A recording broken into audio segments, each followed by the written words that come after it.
in the last few series. 100%. He has been so much better for them in the last couple of series here at Worlds. And a player who continues to surpass our expectations, Chroniclers U, talking about can he play more than Jarvan, and ever since then he's been pulling out new picks. Yes, it's mostly Rel. We'll see what he wants to go for this time around, and how Kanavi can fire back, because it was a surprisingly quiet game from him. Obviously was shut down in the jungle in the early game, but all of JDG, I think, hoping for a clean refresh after that pretty crushing game one. And I'd imagine that they might want to be pivoting and putting him on something like the Wukong. Obviously, the Orianna is a no-brainer, particularly with the Akali ban already there. But on red side, I think the likelihood of T1 trying to go for some insane 2v2 focused bot lane with an AD carry support skyrockets. So picking up a Wukong in your second or third rotation could be a good way to kind of preemptively weaken that, but also allowing Kanavi to get the type of pick that he shines on. Are they going to go, so Kalista plus Renata is available, and they go for the double poke lane. With the Ashe not being banned, Caitlyn Ashe here, so much poke power, so much pushing power for bottom lane. I want to see if they try and attempt to still pick the short range Kalista Renata into it and try and get some ganks off, try and get some pressure there, or opt to also go with a double poke. And I want to reiterate, Ruler's Kalista was banned for years in the LCS. It didn't matter whether the champion was meta. Baby. He was just not allowed to play it. And he even faced into a counter matchup on the Ashe, which obviously has a really good matchup into this, still going to trust himself, trust his mechanics, and trust his lane partner to try and get a lead there. And I think the sad thing for Rulers, if you look at the previous game, it wasn't really about his proficiency in the 2v2. He had no lane prio, trapped under his tower, couldn't find an angle into a fight. And it's a similar story for Missing on the Alistar. A lot of these aggressive engages just not paying off. So see if this will be a different story with the Kalista, with the comfort pick, with almost a signature pick. Backing him up here. The Vi now coming out as well. Again, safe, pretty standard jungle pick, but T1 opting to mismatch here. Not going to pick a jungler. Will lock in the Azir for Faker, see what they end up getting for Owner as we get later in the draft, and what JDG can secure for Missing in the bottom lane. Yeah, I kind of actually like JDG jumping on the Vi pick here to combine with the Orianna ball for the delivery system back to the double low mobility 80 carries to the side of T1, but it does mean you're going to drop your support pick here, and you guys are talking about Missing. He's going to receive several extra bans here. The Nautilus right off the top of it here. They're trying to take away more of that hard engage to protect their backline. And Gwen here signals maybe a Cassante for 369. He really struggled in the previous game. Can also look towards the Ornn, because I do think that is one of the tools that can really frustrate these low mobility but really high power bot lane carries for Gumusha and Keria. Blitzcrank also taken away shouldn't be a surprise, given that neither of them really have a good way of dealing with it. And you can snowball the lane very early on if you land some key hooks. What is the blind pick here for T1? Presumably just jungle. Save counter pick for Zeus on the top side of the map. Really taking their time. Again, champion pool was a question for Owner, but he's shown it goes pretty deep these days. Yeah, they could do. Oh, yeah. What's up? The Maokai is up. The Sejuani is up. Oh, yeah, just that incredibly high priority champion we've seen the entire tournament. Yeah, it will be the Maokai locked in, combined with the Hawk Shot, combined with the Yordle Snap Traps. It is going to be impossible for JDG. That means they might do Zeus with an AD top laner there, like Jace or something like that even. It is early into the Cassante, though, so Jack's angle available. Senna. The Senna plus Kalista lane here to try and deal with the poke Ashe Kate. And I think a lot of the reason that we've seen Senna be successful in this tournament is because she goes into relatively low range opponents. Things like the Kai'Sa. Both Ashe and Caitlyn have good tools to contest Senna's soul stacking in the early lane phase, but have to hope that JDG have something special prepared here. Aatrox seems to be the no-brainer here. Zeus, I'm sure, is going to go Lefaldi, even facing Cassante. But I think the main thing with Senna and Kalista is that their level 1 is absolutely nuts. And I'd expect this to go back to what we saw in the LCK in Spring countless times over, where literally it just, you heal level 1, you just fight to the death, fight over control of the wave, because whichever of these two lanes gets ahead is going to have a really easy time to keep their opponents on the back foot. I'm excited for this one. Keria is the master of these double AD bottom lanes, so this is going to be a fist fight down there. And with T1 one game ahead, Now on red side, we know what JDG is likely to pick in the next game as well, pushing T1 back there. You have to hope, if you're a JDG fan, that JDG can show us more, that they can match more, because if T1 find the same advantages they did against LNG with these incredibly aggressive bottom lanes, as a blind pick this time around, that is a big red flag as we get deeper into the series. And this JDG comp does need to stack those dragons to be able to get that win con there for them. Make use of the rend to secure it. Oh my goodness, so much pressure here on. And talk about pressure, 369 needs to have a better game on the Kazanze. This is something that obviously we talk so much about, the journey of this player, going from someone that could only play carries to someone that, and we saw this both domestically and at MSI, is the best tank player in the world, right? The way he's able to create... I love how Zeus is like making you question it now. I mean, like, wait a second, a couple of series here. I mean, 369, I don't think has had the best tournament thus far, right? So I think it isn't unreasonable. Having a big Kazanze game here, though, is going to be pivotal, and I'd expect him to bounce back the way that JDG have done countless times throughout this year. We'll see if he can do it, but in the meantime, his team's set up their level 1s. Remember that you can log into your Riot account on LOLesports.com and watch Worlds live to earn exclusive Worlds emotes and icons. There it is. Bam, LOLesports.com. Get those drops, folks. And let me remind you, this JDG team, even though they got blasted in game number 1, this is the quintessential super team. When they added Knight and Ruler to this squad, two of the best carries in the entire world here, their goal was to complete this golden row from the very beginning. This team is constructed to win the entire thing, and they've done so much work to get to this point. He won, though. Faker said all roads lead to him trying to stand between them and that huge achievement. Keria on the level 1 is going to lead the way with the Ash. Thing taking so much damage, but now continuing to free fire to Keria. Keria has to be careful. Will he be forced to flash over the wall? For now, standing strong. 369 on the backside, has popped the Ghost. 1 Q stack going, but he can't really find an angle in. Has to be careful. Third stack missing incredibly low. Q through the creeps, trying to pick up some souls. Owner getting lower and lower. 369 for Zeus up to the side, but Owner getting burned down. Owner level 2, he flashes in. They get first blood. It's traded back. Knight running for his life now. 2 kills to the side of T1. And T1 win the World Championship. ARAM! Whoa! The level 1 ARAM goes 2-1 in the favor of T1 securing first blood. We already had the Scrim World Championships. Now we have the ARAM World Championship to be as fair, well. it is a RAR. It is all random, all Raptors, not mid. Kobe, just technically, just to be fair. And the funniest part is, it is the Raptors that actually solidifies it, because the moment that Owner hits 2, T1 feels the confidence. And I understand that JDG feel confident to take this, because again, I think Kalista and Senna in these level 1 skirmishes are incredible, but T1 is so ready, and the fact that they're able to secure the Raptors ends up being really big. And look at all these extra autos from Guma and Keria. They're just poking them down, missing it. It's the range. Chunked fully out by the double range bottom lane to double AD carry. And then Owner says, you know what? We're going in for this. He all-ins, goes for the flash W. They get the first blood plus the extra one. And missing dying there with his flash up as well is really painful, because that is so much gold going over very early on to Guma's. Oh shit! Caitlyn, and providing T1 with the early lead that they're looking for in this lane. Also, Knight blowing his flash here in mid lane for the Orianna might be painful. On for the Hail of Blades. This has been a rune choice that actually hasn't won that many games technically. Actually, the guy that won the game with Hail of Blades. It does also put out more pressure early on in the lane phase than the Conqueror style, and now with Knight also not having flash, maybe there are some Owner anchors here for the Maokai, setting up those saplings around mid lane for Faker to really play aggressively into Knight. For now, 369 on the top side of the map, knowing he's relatively safe to do this, as Kanavi is shadowing him in the river.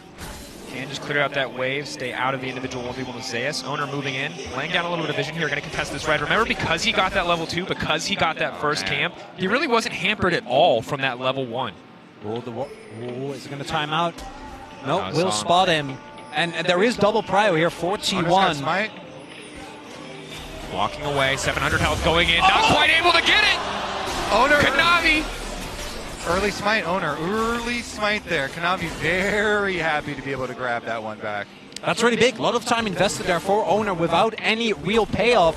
And 369 sees the enemy jungler, is like, hey, I can proxy another wave with no problem, ensuring that he is able to maintain this early CS lead he's built up over Zeus. We got the ARAM championships, we got Farming Simulator on the top side. This game has it all. Now we got a Maokai gank in the bot lane. Ruler has to be careful, just barely gets around the trap, but Owner stepping forward, the cleanse isn't going to be enough. Walking in, one more on, and they can't wait. Flash in!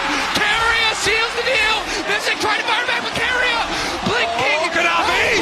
Kanavi looking for one. That's Bam! one! Knocked down! We've seen the scene in Arcane, you know exactly how this goes. Flash in, hits him with the fisticuffs, double kill! Going over to Kanavi.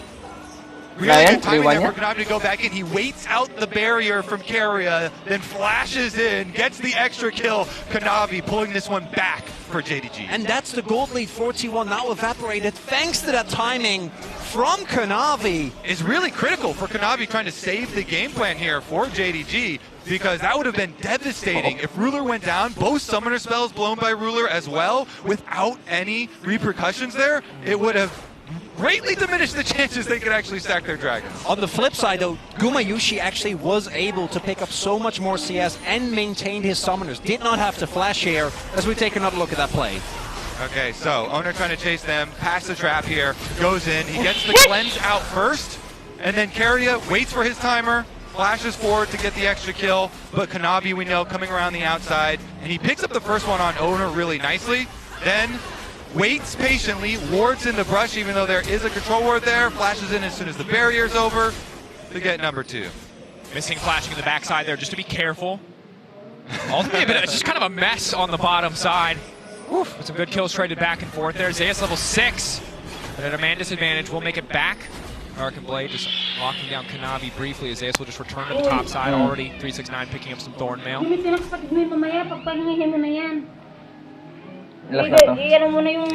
like, it feels like the first moment that we've had in this game where there is nothing happening, where we have a little bit of downtime. I don't know how long it's going to last, because Owner is already wrapping around. Does get spotted in a second here by Ruler, but there's no downtime. There is only fighting. Owner on the bottom side of the rift. Carrier will back away. Just fighting to gain control of the lane. They've got no jungler in the area, but Missy just going to do what he can to clear out the saplings and try and protect the control ward. Will get taken away here. And you can tell, they had no idea where Kanavi was, because that Ashe Hawk shot went to go over their own Raptors and Krugs to see if Kanavi was counter-jungling at the time, but Kanavi was on his way down towards that fight, down towards the bottom side, so Owner has to get out of there. They were very unsure, and definitely respecting this 2-kill Vi now. And after game number 1, where JDG was really put too far behind for them to showcase their team fighting, this game looking a whole lot different, right? Actually staying on even gold here early on in the game, and it's not like that top side isn't going to be a menace when it comes to team fights. Kanavi on the way out, Missing getting slowed up. First the Black Mist coming through just to make sure he can get out to safety. I think it's an excellent point. Kanavi especially against a Hawk shot, against the Maokai sapling, still able to find those kills on the bottom side is a big credit to him, because it could be so tricky to remain undetected in the jungle against a composition like this. Level 6 though, taking over for Guma. Yeah. While there are so many stars on JDG, Kanavi's been the one on the team for the longest with his 4-year tenure here. It is going to be a key component this time around, especially those junglers looking for their level 6s. Oh, 369. Quite have the angle to get the pull back there. All right, walking up and grabbing the honey fruit. Will be spotted on Division, but just there for a little bit of extra laning sustain. 369 is going to do his best to pick up these creeps. Has the biscuit, so no concerns on the mana front. And I think the Kanavi angle is something that people have to appreciate and respect, because this is a guy that after his time in Griffin, it was kind of a question mark as to where his career was going to go. And those initial years on JDG weren't nearly as glamorous as this one has been. So the fact that he has stuck with his team through thick and thin, that the organization has stuck with him to reach this point against T1, is a testament to the tenacity of that player. There was also just, even when JDG wasn't nearly as successful as they have been throughout this year, already so much amongst a lot of LCK junglers as well about the creativity. A lot of early meta developments were spearheaded by this player. And he is the one with the most gold on JDG right now. We'll see what impact he can have in the skirmishes, because the follow-up CC on JDG is, I think, a really big part of how they want to play out these early skirmishes. All right, Owner should get level 6 off these Wolves, I think, for the Maokai. And Kanavi's already starting up Rift Herald, so it should be a Dragon trade for the Rift Herald. I don't think T1 want to fight anything up on the top side of the map, and they'll be happy actually to trade these objectives. But that does mean JDG will have the extra pushing power and try and snowball here. Big gold injection from this Rift Herald, and already to a very rich Vi. They're going to have to make a very big Vi ultimate plus shockwave play to make this worthwhile. Also do note, and this is something in the last game Zeus got away with, because Kawan, he was mega fed as old. The gank! From 369. Okay. Pushing for a bit more, but nothing going to come from it. Just an ult-for-ult trade. Vi stepping up, Kanavi ready to go. Just baiting out the Dark and Blade, however. Zeus will clear the wave. It should be fine. But as I was saying earlier, the fact that Zeus is going for this full lethality build, as Owner does get spotted, there is almost teleport available for Knight, so we'll see if a response is available here. Kanavi also making his way over. Just the fact that in the 1v1, Zeus is going to have so much less pressure than he did in the last game. It's going to force T1 to meet JDG in straight-up team fights. Biggest power spike on the whole map right now, though, is Kanavi finishing Divine Sunder. With his 2 early kills and his Rift Herald gold and Vi ultimate ready, the power is in his hands here to turn the tides for JDG. Zeus waiting till the last second to cancel the back. Does it now. Unstoppable from Kasane. Still gets pulled back. Not going to cost 369 much of anything, just delaying the recall. Trying to mess up the timings here. From the side of JDG, good news for T1 is that while it's not as dominant, Luma and Carry have been able to grab a couple plates on the bottom side, the power of this pushing bottom lane. It will get harder, though, as we get later in the game, missing 38 souls. Every 20 souls is getting 15 AD, 20 range, 10% crit chance. So despite the fact that he has almost no gold income as a support, Senna will become a threat eventually. Outside of specifically the Ashe, though, and even Ashe obviously has a lot of value, but I do think she falls off as we get toward the late game. Oh, Arrow? Nice back cancel there. Thank you for that carry out. The rest of T1 still is a really big late game menace, but you are meeting JDG in their biggest comfort zone, which is going to be the team fights. We'll see if T1 is actually able to stack up the early Drakes here with Mountain and Hextech already out of the pool. We'll see what ends up being the soul, because if JDG is able to snowball with the use of that Herald, might be tough for T1 to find a similar grasp of control as they did in the last game. And that recall interrupt is actually really big for T1. It's going to allow Guma to get at least 1 turret plate here, with Keria helping him push. Maybe they go for 2. Maokai on the way as well. Funds up and available for Ruler. Missing has to be careful about stepping too far forward. Faker in the area as well. Flash, potential to make some plays, but the response, Herald being dropped in the mid lane, at least 2 plates for Knight. If they want to commit, instead they're moving down into the river to maybe try to leverage the power of Kanavi here. Again, power spike's pretty limited. Obviously stronger than the Righteous Glory. Flash out from Kanavi. Traded for the ultimate of Faker. Overall, very positive trade for T1 coming into the next fight. All right, let's see if that does get punished. There's a slight bounty. The only bounty in the game is on Kanavi's head, so no flash. Slightly higher chance here for T1 to collect it. But the mid turret plates kind of making up for the bottom side push there that T1 got. So JDG getting some money happily over there into the hands of Knight. The Orianna Shockwave in their hands this time around. See what they can do with it, because Kanavi's going to help him get another turret plate. Alting, no one there to body block for missing. That could be disastrous. Keria behind, Zeus behind as well. Kanavi going to be in trouble. Ruler now trying to run for his life, kiting this one out. Zeus keeping his eyes on the Callistas. Kanavi in the backside will find one. Knight with the shockwave, at least managing to lock down the trade kill. This is huge for JDG. They did not teleport 369 in. That is a teleport cooldown for Zeus, and a 1-for-1 with both junglers going down. 369 gets to stay topside and get turret play money. Not only that, the shutdown went to Keria. You'd really much rather have that on Faker or Gumayushi, but instead, JDG able to trade 1-for-1, killed the shutdown rather, doesn't even go to the ideal target for T1, and they're able to get plates towards the top side for 369 just before they fall off. Patience from Zeus there on the return to lane. 369 waiting in the darkness, hoping to get more out of that trade. But we can take a look at how this play starts out. The aggressive use of the ultimate from Owner. Yeah, they use the Maokai ult to lock them up. Zeus with the teleport down, and then they go for it. But look how they're able to focus down Owner on the other side. As a nice dodge there on the Ashe arrow. Goes 1-for-1, and with the extra rend, slow down here. They're able to kite away, keep T1 without getting too much damage dealt to themselves here on the side of JDG, and that means we're going to get some extra power spikes coming in as well. Knight very happily finishing up his Ludens, as is Faker. The one advantage that T1 was able to get is that summoners are now down on Ruler and missing. Ruler still has his cleanse, but outside of that, does need to play a lot safer, and I think T1 are going to try and leverage that into getting the second dragon here. We'll see if JDG have a response, because do not forget, if Zeus answers towards top, 369 can TP, but if Zeus doesn't answer, 369 might just be able to get a turret and further build the gold lead for JDG. If you take a look at the MasterCard lane economy, it's the mid jungle for JDG versus the bot lane of T1 when it comes to relative leads, but T1 control mid prio, which means they control setup on the Drake, and it looks like JDG are going to respect that. Not looking to contest this one whatsoever. Do not have the vision, do not have the members in position. It will be a trade of the top lane tier 1 for the second Drake of the game to T1. Infernal Rift coming through. Yeah, the top lane bar going to go a little bit further in the favor of 369 after that one, but it's not going to change too much how they want to play their team comp here. JDG actually have a trailing play in the works here with Kanabi coming down to look to pressure Faker off. Kanabi is so damn strong. The Maokai not going to be effective because it's just not soon enough. Flash out from Faker is clean though. Knight takes at least one tower shot. The pushback Faker trying to make it out, and he will survive.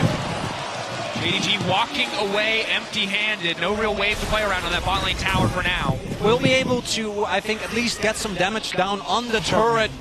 Do get Faker's flash, but he does get away with his life. We'll see if T1 is able to find a counterpunch, or if that is just gonna be it. 369 continuing to shove as well.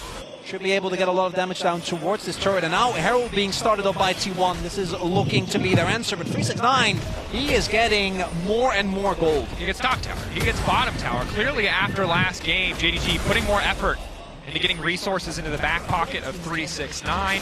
Staying even in CS, but getting so many plates, getting so much gold overall. Finishing his mythic item as well. T1 uncontested again. They took Drake.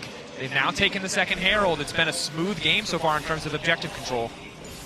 And the big thing here for me is that it's Infernal, right? It's Infernal Sawyer and T1 are up on Drakes, but they are falling further and further behind in gold. Faker doesn't have flash or his ultimate available.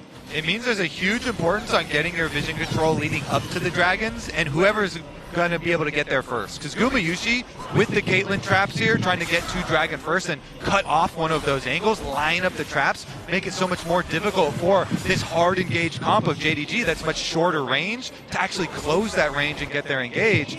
T1 definitely, a lot of the prep work will really benefit them around the dragon setup, but JDG, they've got a lot of angles to be able to force with. Arrow going between the goalposts there. Not going to quite find the angle. Carrier cutting out as much vision as he can with the Umbral Glaive. Umbral Glaive bursts Umbral Glaive. Vision denial. Very easy for both sides in this game. But T1 just keeping the sieging pressure in their favor. 369's on the way. Long flank. Very long flank. T1 now going to need to start backing up. Owner stepping forward, using the ultimate. Maybe hoping to just generate space for the rest of the team, as Missing's going to pick up more and more souls. But the mid lane tower still standing for JDG. Both sides seemingly gearing up for a fight. Kanabi getting lower and lower. Ace in the hole will connect. Missing, or Kanabi rather, going to need to back soon. Not really a lot to play for in the mid lane, to be fair. Both teams seemingly just grouping up, ready for the potential of a fight. Zeus in the side lane, clearing out here in T1, trying to push their vision line forward. And you highlighted it, Kobe. Both sides want vision control, but T1 get it so much more easily with the Ashe, with the Maokai saplings. Exactly. That setup does so much. When every brush has a sapling in it, and then every piece of land that's not a brush has a Caitlyn trap on it, it becomes very annoying to navigate. Something we haven't talked about as much yet, we are starting to kind of see here, is that Owner's Maokai historically just hasn't been that good, sitting on like a 42% win rate over the year, and particularly at the start of the year where the Maokai Sejuani trait was basically every single jungle matchup. Owner Sejuani, great, able to play that very consistently, particularly when he can sync up with his top side. But his Maokai hasn't been super impressive, and I think that that is going to be a lot of the team fighting power for T1. The arrow, again, doesn't find anyone as Owner. Owner going to dodge the abilities there, uses the phase rush to make it out to safety. Vault Breaker doesn't connect. T1 holding on for now, but JDG just fighting, just poking their heads into the enemy jungle. We'll see the sapling in the brush there as Faker returns to the top side just to clear out and keep pressure in the favor of T1. Yeah, as far as the Maokai does go, I actually do really like the full tank phase rush style Maokai, since they do have an Azir on their team already. Don't need the extra AP damage from a Demonic. He might have a hard time here working his way through all these JDG members in the brush, though, lying in wait, just trying to catch any T1 member who gets close to this dragon setup. Because JDG know that is a #1 goal for them, trying to keep T1 out of that setup. Certainly is. The other big thing to keep your eye on is item spikes. One item and some change for just about everybody on the Rift. See if anyone can hit their second item before we get into this third Drake. Baron on the table in 30 seconds, but I can't imagine either side will rush it. Instead, the Infernal, center of attention, nearly perfectly synced timers on the major objectives. And it doesn't look like we're going to see any other major item finishes. Ruler backed, but just a pickaxe and a longsword. Guma also just shy of his second item. And right now, T1 are moving into the river. The vision control still not too bad here for JDG. We'll see 369 also on a possible flank angle. Ace in the hole used early just to chunk out Knight. And again, this is the struggle of the JDG lineup, is how do you gain control? No vision control, traps blocking one entrance, only one entrance left, meaning Owner has perfect setup for an ulti to kick this fight off. Arrow gonna connect first. Kanavi now locked up, brings it back into the rest of the team. Owner in the midst of everybody. And Zayo's now on the way in. Kanavi still standing for now. Ruler pulling back his support, and now JDG looks to turn. Unstoppable is 369. They know that they've gotten what they came for. JDG now backing off. Do not want to overextend in the play. This is huge. The entire front line from T1 has been deleted. JDG, what a successful turnaround in that fight. It's Kanavi with the in-the-moment decision to turn around on Owner, and with the cooldowns down, no front line available, T1 isn't going to be able to get themselves to a soul point for this Infernal Soul, and JDG take control. TP back in means first tower, or tower in the mid lane in favor of JDG, as well as the Infernal Drake. Baker going to be forced to run. And again, JDG, a massive threat. The later you get in the game, the more clean this team feels, and they're proving it again here on the back of the play from Kanavi. I have to feel like that was a bit of a blunder from T1 frontline, just charging in instead of trying to play off of their extra range, their saplings, their traps, their poke. As soon as they get this Ash Arrow in the tri-brush, they've got the pop, and they go for it. Owner all-ins, and then they flash him back deeper into the team, and then Vi ultimate keeps Owner here just long enough, so even as he flashes, they're able to get the kill as Ruler is able to rend them down. And particularly against the Orianna, you can't try and fight through that, right? Not even 369 joined the fight. At that point, I think it was already mostly over. But just the threat of that Orianna ultimate should be enough to dissuade T1. They try to bite off way more, knowing how important this dragon is, and end up paying for it dearly. And you talk about the Sejuani for Owner being the superior choice over the Maokai. And the big difference between these champions is oftentimes Maokai's engage tools are much better reactively than they are proactively. You saw it there. Yes, you hit so many people with the ultimate, but it's a very short root duration when you're that close, and your entire team completely zoned away by JDG's backline threats, unable to follow up on what initially might have looked like a pretty good engage. And JDG's comp also is so strong when they can absorb an initial blow and then re-engage. Particularly with the Senna and the Orianna, it makes it really, really hard for T1 if they don't take down a target immediately. Yeah, T1 definitely want to play it slower than they just played in the last one, without rushing in so much. But because they did, and the extra gold that has gone over to JDG now, off of that mid-turret play, and the Dragon here for JDG, they're in such a much better position here to actually pull off this hard engage and chase them down. They've got Kanavi plus Knight combination ready. It's time to see what form are JDG in. We know this is their bread and butter, these states of the game where it seems close, where they've got these 2 item spikes and there are big objectives to fight around. T1 showed us what they can do with an early game lead with a massive advantage in their favor. If T1 are ready to fight fire with fire, to take it to these late game team fights, to out-execute a seemingly un-out-executable late game team fighting team.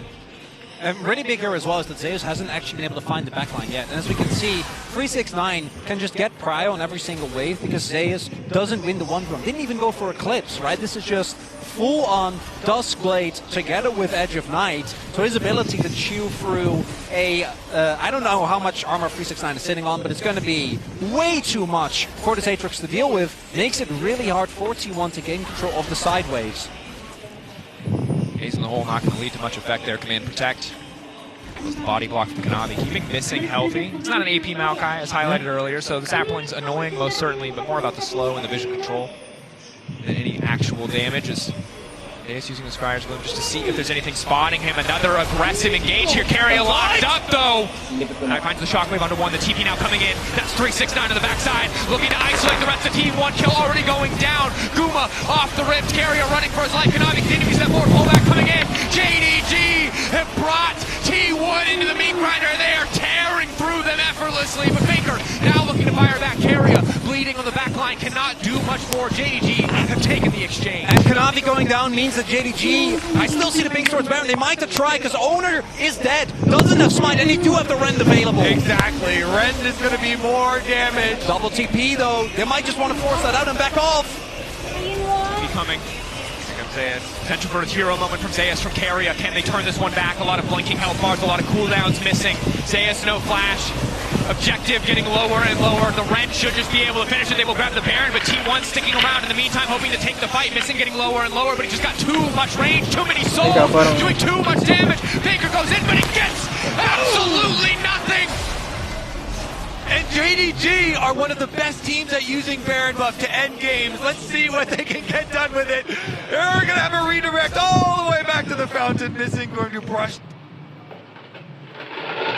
that one off. But immediately, we saw Orianna, Knight there.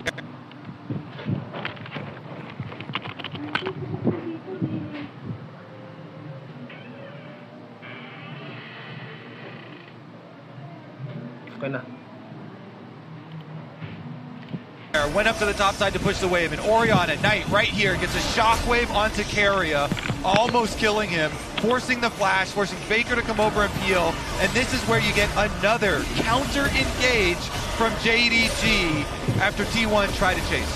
And the big thing there is the moment that Guma is gone, there just isn't going to be enough damage.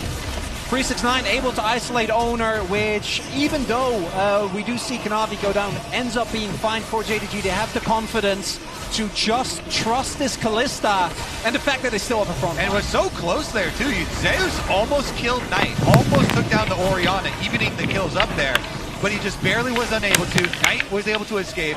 Then they forced down the Baron, missing there with the flash forward. Faker trying to take down Ruler, but then he's in the middle of all of JDG. You can see the brief moment of joy in the replay there. JDG very much in control of this game, going to grab their second Infernal Drake. See what they can get done with the Red Bull Baron power play. Already 2.5k in their favor. Expecting to break down some tier 2s here, but again, a lot of great defensive tools from the side of T1 to at least slow this push down. All right, buying time for the split push here. Even though they're sacrificing turret pushes here to Baron, trying to get something back with those objective bounties popping off. One ult. And if you're T1 at this stage, you're just going to do everything you can to hold on. 1 minute left on the Baron. You already took game 1 in style, just trying to hold on to some hope in this game 2 as JDG, again, this is their comfort zone. Pressing this lead forward, taking these fights, these confident re-engages. In the hole again, good damage onto missing, but you can heal up a lot of that. They just get 2? Nah, okay. Particularly because it's Lethality Senna, right? So he's going to fire 2 Qs, he's going to be completely fine, and the damage hasn't actually been that meaningful. And from this point on, JDG, with the Red Bull Baron power play, should be able to, as we've seen already, 3k gold lead. Additionally, should be able to set up with the map control that they have now to get themselves to that Infernal Soul point. And there will be no one on T1 that can stand up to the amount of damage that's going to be output by this JDG comp in the team fight. Particularly once Knight finishes his death cap. That's lights out. That's what I was looking at. Double needlessly large rods already for him. Going for a recall now. Might even have some fine money. All right, they're going to continue to split push here.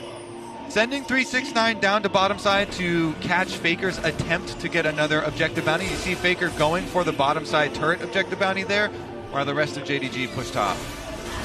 Should be pretty easy to tear through that tower at this stage of the game. So 369 there to pick up the CS. Won't be able to stop the tower take. JDG not afraid to walk up. 99 souls on missing, about to have 100 extra range here. Just going to continue to rain down auto attacks, rain down Qs, picking up so many souls as the tower drops there. Faker, though, taking the Scuttle Crab as well, just trying to guarantee a little bit of vision control over the area. 2.5 minutes on the Baron, 3 minutes on the Infernal Drake. Not soul for either side, but arenas for both teams to pick fights. And now T1 is in a position where your only way of trying to get back in this game is Carrier hitting an arrow, but if you look at the targets, really hard to consistently hit many of the members. 369 doesn't care, can catch any arrow. Kanavi can easily get out of the way. Same for Ruler. Or you need to have Owner go in, but particularly with the build he's gone for and how far he's behind, he's not going to be able to take the brunt of that damage. So really, T1 just hoping that 369 overextend into a play, and there's a moment for our Faker or Gumayushi can take over a team fight. Meanwhile, with all this money that JDG and Kanavi especially have gotten, is a Guardian Angel completed for the Vi. So he, as a jungler, can go straight headlong into the rest of the team, deliver that shockwave to the back line, and still be able to get up afterwards. Same can be said for Cassante. With the Gargoyle Stone Plate, 369 has been a very rich Cassante split pushing, getting these outer towers down for his team. And it's definitely going to be a problem for T1 as the JDG engage is massive. Yeah, and for T1, you've kind of tried to pull the trigger twice. Owner throwing the ulti over the wall, Owner going in on the Vi, and both times it's worked against you, and you're kind of out of attempts. If you fumble one more engage, if JDG get the better of you in one more fight, it feels like it's just game over here in game 2 of the series. So has to count against the nerves of T1, knowing the next one needs to be flawless if you want to mount a comeback. And that's I'd argue that they've already run out of lives, right? Like the health bars are blinking, and particularly with the amount of summoners that are available for JDG, it's really hard to imagine a scenario where someone like Ruler, for example, gets caught at the start of a fight because he has so much innate safety. Missing can be pulled back by Ruler as well, as Knight does now finish his death cap. Gotta imagine that Baron and Soul Point next on the table for JDG. Yeah, I mean, Kanavi, the Vi has a 3-level lead over the Maokai owner here. It is definitely going to be a massive difference as far as this front line is concerned. And guess what? Baron and Dragon very close to both spawning here, only 10 seconds away on the Baron. JDG have teleport ready for both their solo laners, so they can pressure the side lane while also then drawing over to the objective. Farsight Trinket keeping information on the Baron. Baker using the passive there to just try to get mid control. Again, all about this priority. Carrier fishing with the arrow. It will not connect. Casual 226 heal from a Senna Q. That's fun. JDG, again, they have their choice. They have control right now, but T1 playing more up to the Baron, not worried about third Drake for JDG. Clearly much more worried about losing control on the Baron side. Kanavi going in, immediate start to the game. Baker now locked up. The play does so much damage. Kanavi's early game lead put to good use here. The GA now coming out. T1, can they fight back? Saves leaping in, will get Kanavi in the end. 1-for-1 thus far. Zayas going back under the Azir tower. The rest of T1 now need to barrel in the fight, but his eyes on Knight. Can he get more damage down? 369 in the midst of everybody, and he's going all out into the back line. Only the support left standing. They're gonna push straight down mid. And with 280 carries, there is no way that the Nexus isn't going to fall, and JDG come back with a resounding victory here in game number 2.